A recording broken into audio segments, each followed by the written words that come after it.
Hello and welcome to the second video in the financing, capital budgeting and investments sequence. And in this video, I will talk about the two types of risks.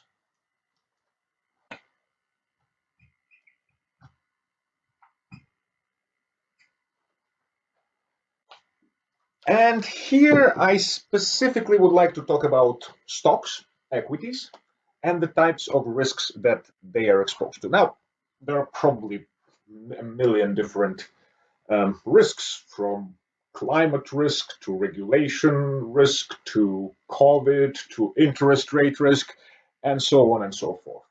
But generally, in investments, we classify risks into two categories. The first one is systematic.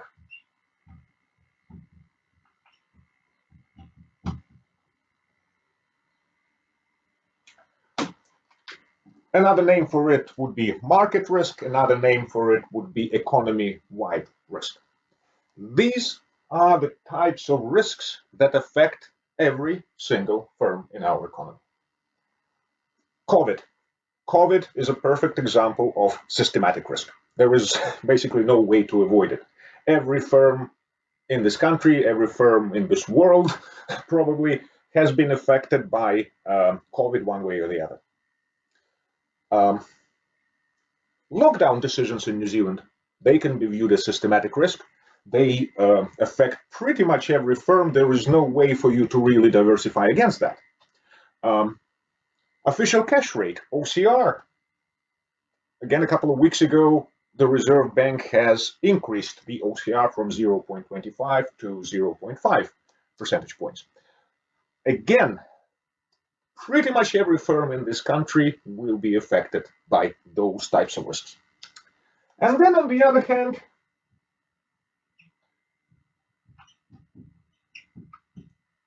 you have unique risks, or firm specific, or idiosyncratic. Again, there are different names for it. To give you a very specific example, again, Mercury Energy, the shares that I have, the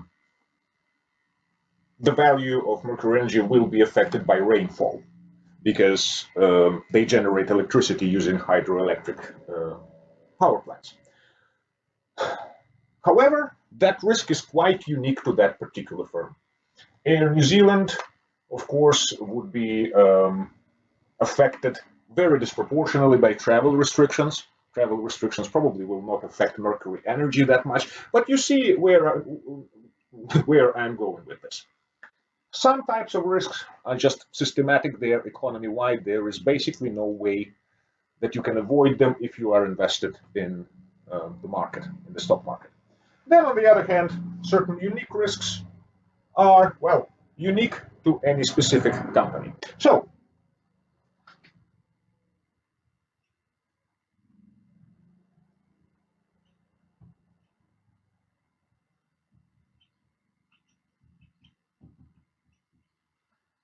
systematic risk cannot be diversified. Unique risk can and should be diversified.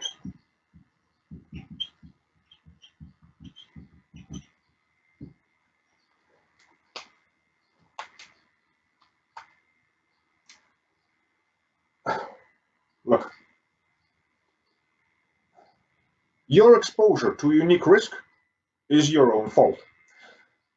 And the point that I'm about to make in this video may be slightly not politically correct. The market will not and should not reward you for doing something stupid. I can, of course, create a portfolio that is extremely risky. Okay, I can buy on margin some airline stocks. This is probably the riskiest thing I can think of these days. Should the market reward me for doing that? The answer is no, because it was not a smart thing to do. Your exposure to unique risk, okay, is your own fault. If I put all my money in Mercury Energy and then in 2022 we have a drought and all the rivers dry up, I should not have done that. It doesn't mean that I shouldn't be investing in Mercury Energy, but I certainly should be diversifying certain risks that are associated with that or any other firm for that matter.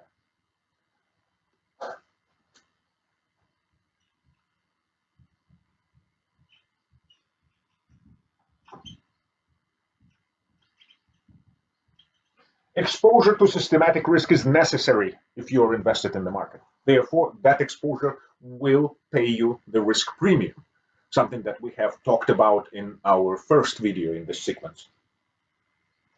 Exposure to unique risk, exposure to idiosyncratic or firm-specific risk is unnecessary. You should have diversified, and your failure to do so is your own fault.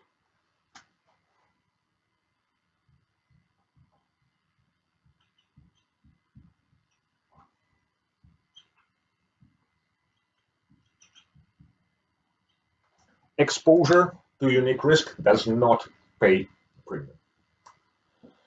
Now, there are two main takeaways from this little presentation. Takeaway number one is that we don't really care about total risk. What we care about is the systematic risk. And the important implication of that is that you should never be invested in a single asset. You should never be invested in a single stock. Your question shouldn't be, should I put all my money into stock ABC? No, the question that you need to answer is, should I add stock ABC to my already well-diversified portfolio? That is the question. So, exposure to systematic risk is necessary and unavoidable. Therefore, the market will compensate you. Otherwise, no one will be dumb enough to invest in stock markets. Exposure to this risk is unnecessary and therefore should be avoided at all costs. So, just one last thing for this video.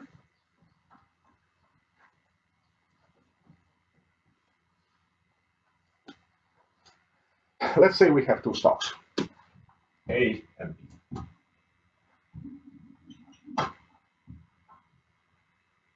Very volatile, much less volatile. In principle, you'd think that stock A is riskier, therefore should pay a higher premium.